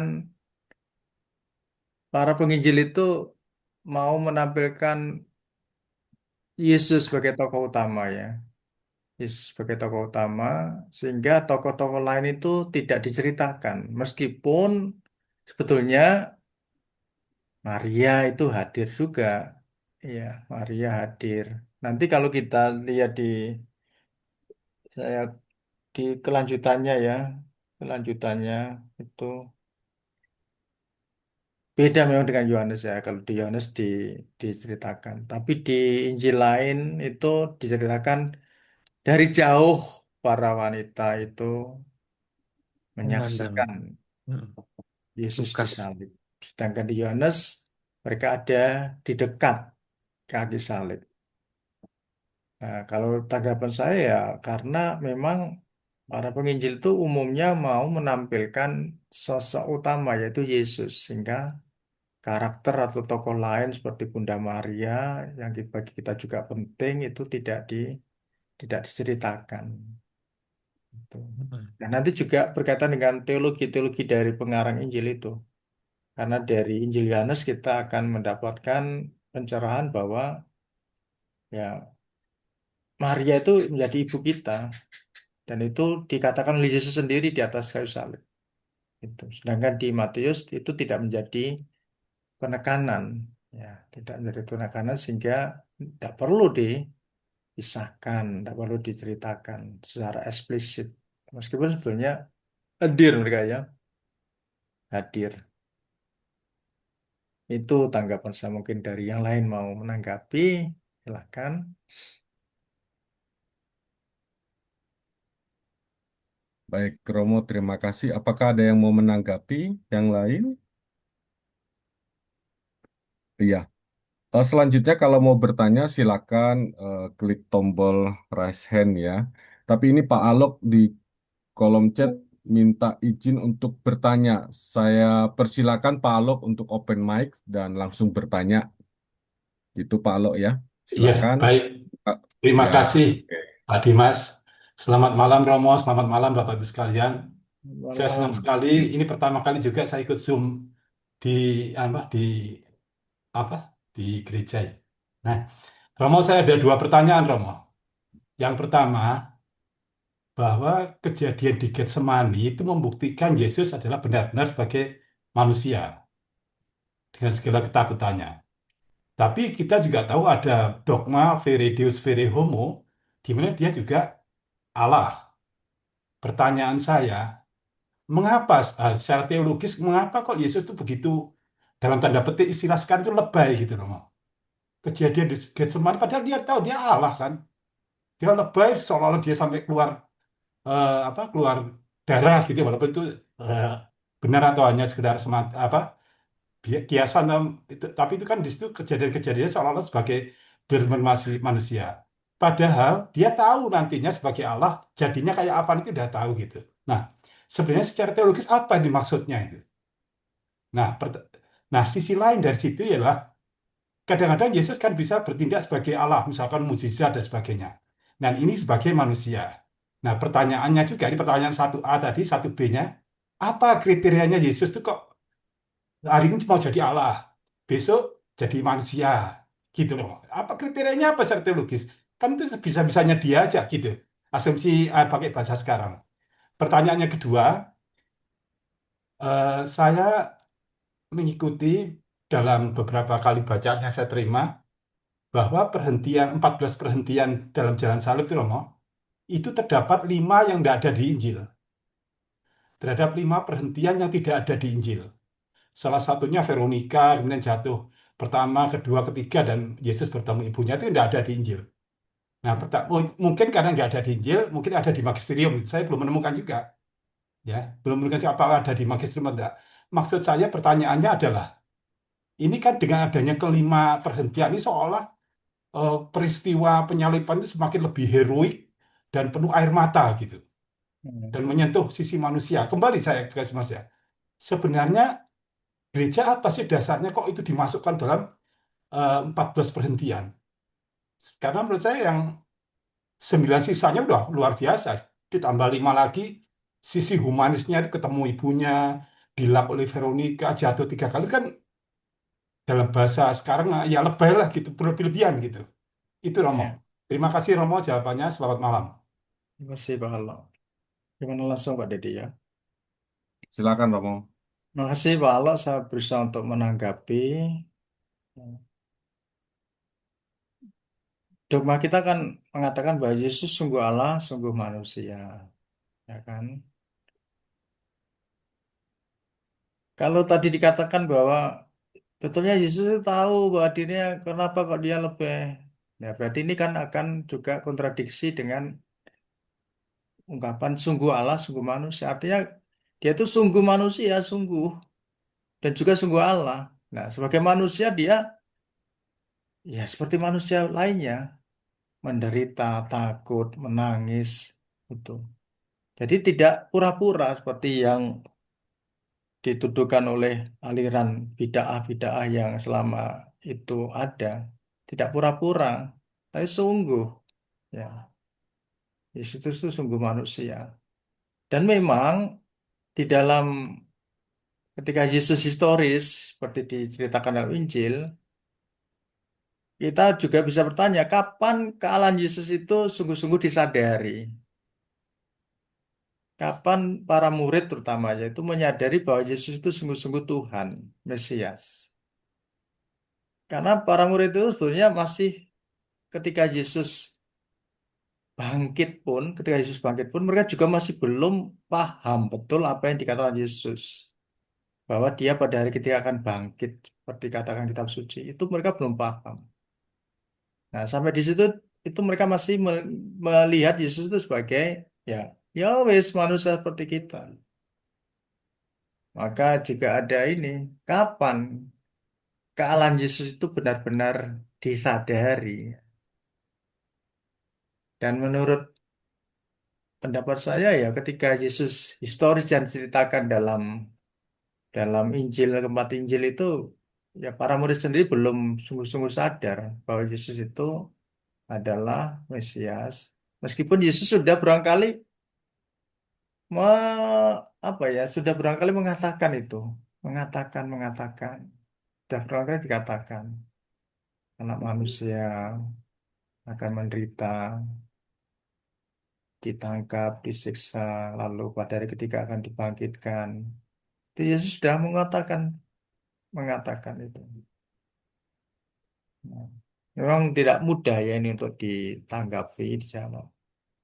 Lalu makanya dalam pengantar kemarin, sesara wafat dan kebangkitan Yesus itu menjadi sentral atau pusat pewartaan para rasul, termasuk Matius, karena mereka itu berefleksi sesudah Yesus mengalami ini semua. Mereka mulai berefleksi. Mereka mulai mengingat-ingat kembali, oh iya ya Yesus dulu pernah bilang gini, ternyata benar. Dan mereka baru ngeh bahwa Yesus itu sungguh Allah. Maka dalam pewartaannya mereka mewartakan Yesus sebagai Kristus, sebagai yang diurapi. Gitu. Dan itu tidak mudah. Misi pewartaan kerigma yang diemban oleh para rasul pada masa Jumat perdana itu tidak mudah. Karena mereka harus meyakinkan. Apalagi waktu itu sudah terhembuskan berita bahwa mayat Yesus dicuri oleh pengikutnya, supaya untuk menipu kita bahwa Yesus bangkit. Ya. Padahal mayatnya diambil. Ya. Itu sudah macam itu sangat sulit waktu itu. Bagaimana para rasul itu meyakinkan bahwa Yesus itu sungguh bangkit dan bahwa dia itu Allah. Jadi batasnya ya kapan Yesus itu sungguh manusia, kapan sungguh Allah, apakah pada saat dia hidup itu tadi dikatakan lebih, padahal sudah tahu bahwa dia Tuhan kok pura-pura. Enggak ada kata pura-pura. Dia memang sungguh manusia sungguh Allah. Yang kedua tadi apa pertanyaan kedua, Pak Dedi? Jalan salib. Yang ya Oh, jalan saya itu tambah ada tambah. tambahan Ya, 5. sejauh saya tahu nanti yang lain bisa menambahkan. Sejauh saya tahu itu juga diasalkan dari tradisi ya. Tradisi karena Katolik kan ada 3 sumber, kitab suci, tradisi, dan magisterium. Lalu Yesus jatuh berapa kali itu tentu tidak hanya 3 kali.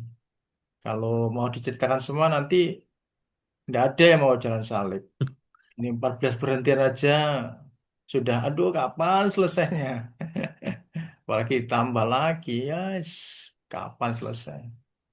Jadi ya itu, dengan 14 berhentian itu sudah, menurut saya sudah menggambarkan. Memang kalau kita mau lengkap, kita bisa menyandingkan ya Matius, Markus, Lukas, Yohanes. Lalu kita bisa melengkapi jalan salib itu. Karena di Injil Matius ini kan tidak diceritakan. Yang diceritakan Yesus ditolong oleh Simon Kirena. Tapi dia jatuh itu tidak diceritakan. Tapi di Injil lain diceritakan. Yesus ketemu perempuan-perempuan itu kan juga ada. Ya, intinya memang beberapa peristiwa itu diambil dari tradisi yang telah dihidupi oleh para rasul, oleh bapak-bapak gereja. Itu Pak Alok luar biasa, bisa nanti didalami. Juga bisa ditanyakan di AI ya, ChatGPT. Terima kasih. Terima kasih Romo. Eh, apakah ada penanya selanjutnya? sepi-sepi aja. Nah, ini Pak Kris mungkin mau bertanya ini. Hahaha. Ya boleh. Romo, Ya, saya mau silakan. tanya konten tepi jurang ya, mau agak-agak ngeri-ngeri sedap gitu. Begini, mau yang saya pelajari salah satu kekasannya Injil Matius itu adalah di kisah penyaliban Yesus itu, ketika Yesus wafat, tabir bait Allah terbelah dua, para kudus bangkit dari kubur dan sebagainya gitu. Saya berpikir bahwa kejadian itu tidak mungkin ada ya, ya khususnya tentang para kudus bangkit dari kubur dan sebagainya. Soalnya kalau ada itu pasti sudah heboh membara dan itu pasti ya nggak pasti juga sih, tapi kemungkinan besar akan tercatat di mana-mana dan juga para kudus itu juga yang disebut bangkit itu pasti juga mewartakan tentang Yesus dan sebagainya gitu. Tapi itu kan tidak terjadi dan itu hanya tercatat di Injil Matius. Artinya Injil-Injil lain juga tidak mencatat itu gitu. Maka saya mungkin bahasanya begini, saya menduga itu satu dalam tanda kutip ya, sisipan imajinasi yang spektakuler gitu dari Matius gitu. Nah, tapi permasalahannya gini, kalau seluruh bangunan artinya seluruh Injil Matius itu disisipkan satu hal yang meragukan seperti ini, ibaratnya itu kan misalnya saya sedang menulis laporan kronologis, tapi di akhir kronologi itu saya bilang bahwa saya melihat ada naga terbang. Nah, tentu nilai keseluruhan kesaksian saya itu rusak gitu. Tentang apa keajaiban-keajaiban atau mukjizat-mukjizat yang dilakukan Yesus sepanjang ditulis oleh Matius itu lalu menjadi saya pertanyakan juga gitu. Apakah Matius itu lalu sadar bahwa dia mempertaruhkan tulisannya ini pada satu kalimat tentang kebangkitan para kudus itu dari kubur itu? Menurut saya itu eh, krusial banget ya. Lalu hal kedua untuk memperdalam itu juga, posisinya sekarang jadinya begini. Kalau kita meragukan soal gempa bumi, soal kebangkitan orang kudus dan sebagainya yang ditulis oleh Matius, tentu itu menjadi alasan kita juga untuk keajaiban lain yang dilaporkan oleh Matius tentang mukjizat-mukjizat Yesus itu. Nah, kalau kita membela Matius dengan bilang bahwa oh, yang bagian gempa bumi, bagian kebangkitan orang kudus itu atau apalah misalnya itu adalah teologi tertentu untuk mengakui kejadian itu sebagai tidak nyata, lalu kita bilang oh itu teologi tertentu yang Matius coba sisipkan, coba ajarkan gitu. Artinya kan berarti kita juga harus curiga keseluruhan mukjizat Yesus yang dicatat Matius itu juga tidak nyata, tidak terjadi. Kalau nggak begitu berarti kan kita standar ganda. Kenapa yang di sini kita akui tidak terjadi, tetapi ini adalah ajaran teologi, sementara yang di lainnya kita akui sebagai eh, mukjizat yang nyata gitu. Nah, dalam hal ini gimana cara kita membaca Matius sebenarnya gitu, Romo? Mungkin itu, Romo. Iya, baik. Betulnya di Injil lain juga paralelnya itu juga diceritakan memang tidak sedetail Matius seperti di Lukas bab 23 dan 44 itu juga diceritakan ketika itu hari sudah kira-kira jam 12 dan kegelapan meliputi seluruh negeri itu sampai di jam 3 sebab matahari tidak bersinar, tabir bait suci terkoyak menjadi dua. Itu juga ada diceritakan dalam Lukas paralelnya. Saya juga bisa dicek nanti di Yohanes itu ya, juga di Markus 15.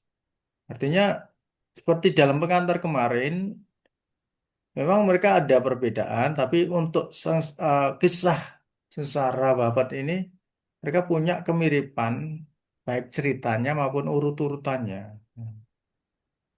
Cerita dan urut-urutannya. Juga para pengarang itu dalam menulis juga dipengaruhi oleh tulisan-tulisan sebelumnya, tulisan Perjanjian Lama dan sebagainya.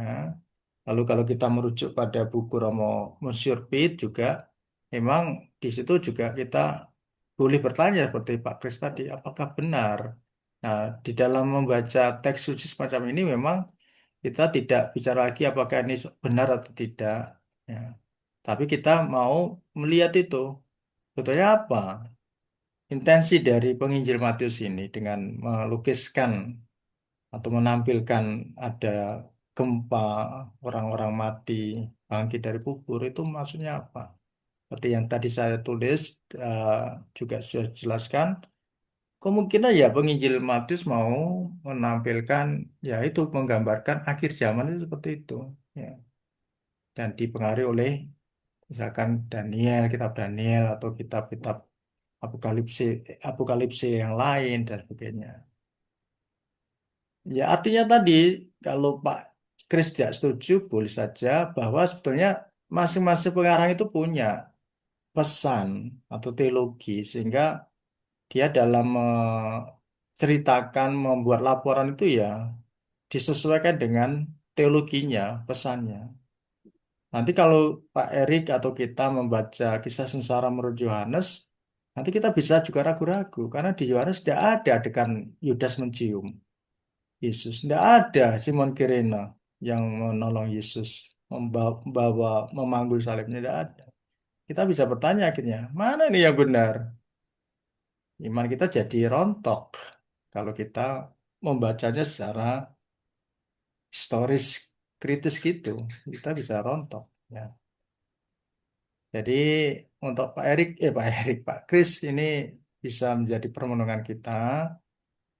Bagaimana kita sendiri harus membaca teks itu, teks suci. Memang ya ditulis itu bukan laporan peristiwa yang seperti sejarah saat ini ya, buku-buku sejarah saat ini. Kalau saat ini ya memang harus sesuai data. Dan kalau ada data lain berarti teori Bapak rontok, runtuh gitu. Tapi Hmm. dengan buku kitab suci kita tidak bisa seperti itu. Karena tidak murni sebuah peristiwa, tapi sudah direfleksikan. Peristiwa yang sudah direfleksikan dan disesuaikan dengan pendengarnya. Siapa pendengar Matius, siapa pendengar dari Yohanes, Markus, bahkan juga pendengar dari kitab-kitab lain, kisah para rasul, wahyu, dan sebagainya. Itu semua sudah di, dipikirkan oleh penulisnya. Jadi tidak bisa kita sejajarkan para pengarang atau penginjil, penulis kitab suci itu seperti sejarawan sekarang ini, ya, yang harus benar-benar berangkat dari data. Lalu kalau ditemukan data lain, ya kalau sejarah sekarang ya ada revisi ya, tidak masalah karena dalam perkembangan ilmu kan metodologinya bisa berkembang, data-data bukti-bukti bisa berkembang gitu. Tapi yang jelas bahwa Yesus ini historis juga dicatat di sumber-sumber yang disebut ekstra biblika. Di luar kitab suci juga ada seperti sejarawan Josephus Flavius, seperti itu Tacitus, dan sebagainya. Itu Pak Kris tanggapan saya. Terima kasih Romo. Saya jadi apa tadi mau tanya jadi nggak jadi karena sudah terjawab juga gitu. Kan pada saat di Injil Lukas itu kan sedikit lain yang disebutkan oleh Yesus itu kan ke dalam tanganmu kuserahkan nyawaku. Nah itu kok beda gitu ya. Oh ternyata memang karena setiap penginjil itu mempunyai refleksi imannya masing-masing gitu ya Romo ya. Dan Betul. juga untuk apa Benar. kita membacanya itu harus sebagai juga refleksi iman. Jadi ada para penginjil itu memberi highlight-highlight tertentu di tempat yang mereka rasa penting gitu ya Romo. Jadi Ya, keempat-empatnya ini malah justru saling melengkapi, bukan saling menjatuhkan gitu ya kira-kira Romo ya. betul. Karena itu kan di pengantar juga disebut tema-tema Hmm. menonjol. Maka kalau kita belajar nanti Markus, Lukas, Yohanes, itu kita selalu harus melihat dulu tema-tema menonjol apa yang mau ditekankan oleh masing-masing penginjil. Wah, Ini ya. menarik ya diskusi semacam ini. Karena kalau apa umat-umat yang di sini kan kebanyakan juga masih apa mungkin pertama kali ikut gitu lah. Ini justru enak karena kan akhirnya kita bisa tahu ya. Jadi Injil ditulis itu bukan kayak apa orang zaman sekarang itu kan nulis kayak dia jam sekian Lapangan. ngapain gitu, jam sekian ngapain gitu. Terima Ya. kasih Romo. Jadi semakin mantap kita membaca Alkitab. Mungkin penanya berikutnya,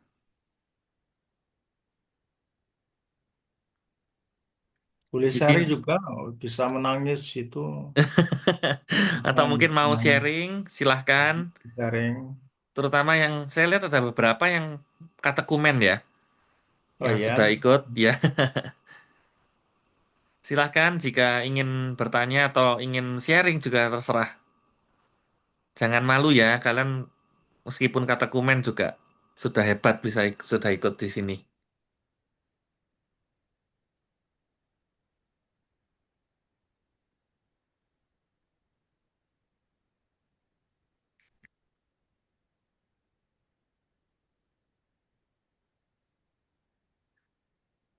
Wah, kayaknya ini sudah ini Pak Deddy, sudah Sudah paham betul sudah semua. sangat jelas sekali. Sangat jelas sudah sekali. Dan tuh. mereka kayaknya lagi mengenyam ya, lagi memproses.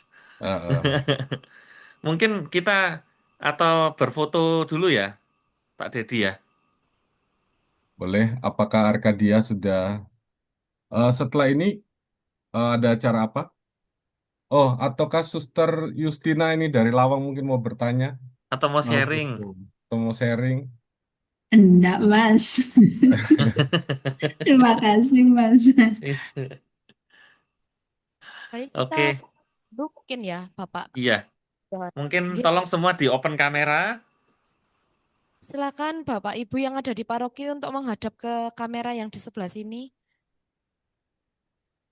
Lalu semua nanti di open kamera. Lalu kita foto bersama.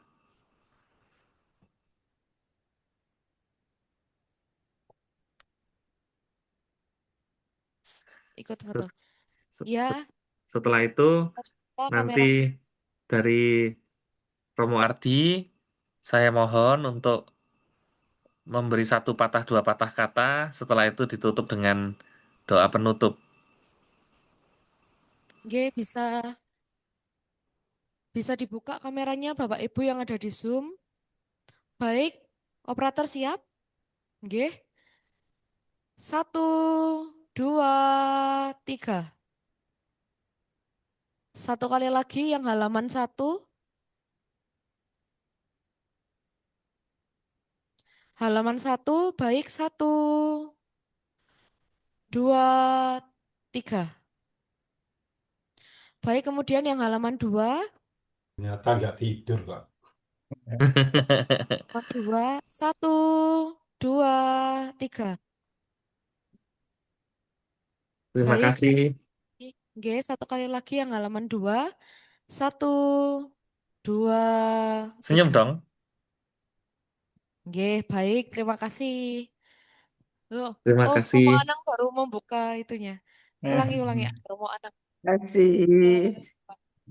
Loh, Halaman satu. Halaman satu. Romo Anang kok malah keluar Romo Anang. Romo Anang, Ini. panggilan kepada Romo Anang. Oh, bareng Itu sama Romo ada Romo Ardi. Ardi juga. Iya. Ada Romo Ardi dan Romo Anang. Baik, ada Romo Ardi dan Romo Anang. Kita foto lagi. Satu, dua, tiga. Ya, Mantap. Aman? Sudah Aman. aman? Baik, terima kasih. Terima kasih makasih. semua. Romo Ardi, silahkan saya, waktu dan tempat saya persilahkan kepada Romo.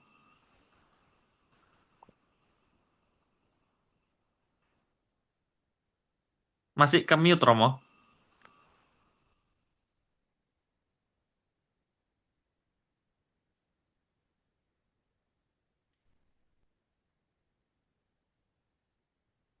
Masih ke mute, Romo.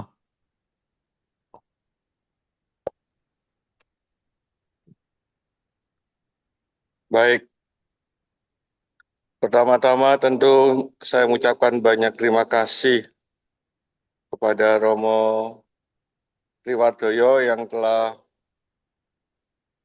mendampingi kita untuk mempersiapkan Pekan Suci melalui webinar ini. Terima kasih, Romo. Sama-sama. Kita kita akan tutup dalam doa ya.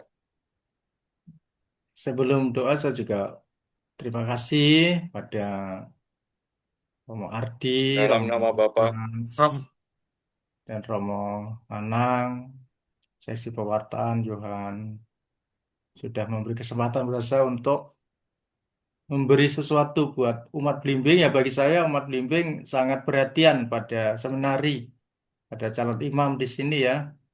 Mereka sering banyak lingkungan dari Blimbing, juga umat yang ke sini untuk rekoleksi, lalu juga memberikan sembako dari paroki untuk kami. Jadi untuk itulah saya juga bersedia ketika diminta Romo Frans untuk mengisi acara ini. Itu Romo Ardi, terima kasih. Johan, Romo-Romo, saudara-saudara, terima kasih. kami juga terima kasih sekali Romo. Kami bersyukur waktu Romo Frans bilang Romo Tri aja ya itu. Loh, kalau Romo Tri mau ya kita senang sekali gitu. Ternyata Romo Tri Ya, bersedia, kita gembira sekali. Romo, ya, ya. terima kasih. Mari. Silahkan Romo Ardi. kita tutup dalam doa. Dalam nama Bapa dan Putra dan Roh Kudus. Amin. Bapa yang Maha Baik, kami mengucap syukur atas segala karunia-Mu dan kesempatan yang boleh kami alami bersama untuk mendalami misteri rahmat keselamatan yang Kau kerjakan melalui Yesus Kristus Putra-Mu, di mana hari-hari sengsara, wafat, dan kebangkitannya sebentar lagi akan kami rayakan bersama. Kami mengucap syukur atas kesempatan kami boleh mendalami peristiwa rahmat keselamatan-Mu dalam webinar yang terselenggara selama 2 hari ini. Ya Bapa, berkati kami mohon rahmat-Mu agar hari-hari menjelang misteri rahmat keselamatan-Mu ini, kami sungguh dapat mempersiapkan diri, hati, dan batin kami dengan lebih baik. Demi Kristus Tuhan kami. Amin. Amin. Tuhan bersamamu. Dan Dan bersama bersama Roh. Rohmu. Semoga kita sekalian diberkati oleh Allah yang Maha Kuasa, Bapa dan Putra dan Roh Kudus. Amin. Amin. Terima kasih. Terima kasih Romo. Terima kasih Romo. Ya, Terima terima kasih kasih. semua. Berkah Romo dalam. Tri, Pak Yohan, Ya, terima kasih Mas semua. Terima kasih. Saya Terima pamit kasih ya. banyak. Terima Sama-sama. kasih Terima kasih. Ya, saya Selamat pamit. malam. Romo Anang, terima kasih. Terima kasih Terima Romo, kasih. Romo Tri, Romo Anang, Romo Ardi, Pak Yohan. Terima kasih banyak Yes, kesempatan. siap. Pak Kris juga terima kasih atas Terima kesempatannya. kasih. Terima kasih Michelle.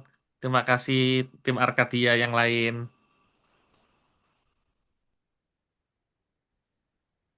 Kasih. Terima kasih Bu Hera. Ya, makasih Pak Yohan. Iya, sehat selalu ya Bu. Malam, sehat Iya. selalu juga. Iya, mari. Mari, selamat malam. Selamat Makasih. malam. Makasih Pak Dedi, Suster Yos, Linda, Bu Eli, Bu Linda. Terima kasih, terima kasih. Romo Mardi Kartono, selamat malam Romo. Terima kasih Selamat Pak bergabung. Yohan. Terima kasih. Terima kasih Terima Romo. kasih Kak Keman. Terima kasih Bapak-bapak, Ibu-ibu semuanya. Oh, Kak Kami Keman pamit mau undur live diri. juga ya.